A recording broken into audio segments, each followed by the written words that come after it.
Hello বন্ধুরা, মিনামো কিচেনে আপনাদেরকে স্বাগত জানাই। আজকে আমি পিঠা করে দেখাবো, কালারিং পিঠা পাটিসাপ। তার জন্য কি কি উপকরণ নিছি আমি দেখাবো। তাহলে চলো যাই দেখাই।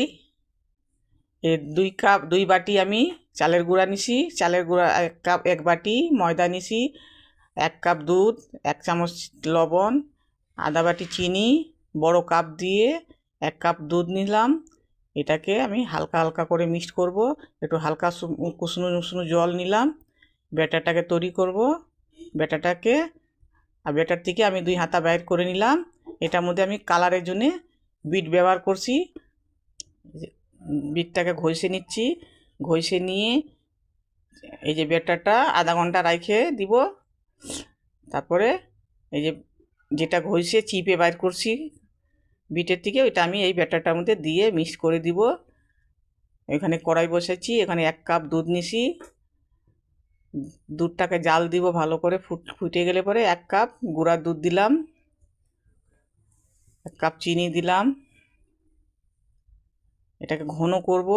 তার মধ্যে 1 চামচ ঘি দিলাম। ঘি দিয়ে একটু তারপরে দিলাম ওই যে কাজু বাদামটা গুঁড়া করে রাখছিলাম, সেই কাজু বাদামের গুঁড়াটা দিলাম। এই যে ক্ষীরাটা তৈরি হয়ে গেল।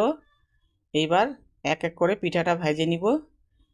এই যে বোতলে যে কালারটা ভরে রাখছিলাম, এই যে বোতল দিয়ে দিলাম, এইভাবে দিতে হবে। একটু শুকাই গেলে পরে এই যে 1.5 হাতা বেটারটা দিলাম।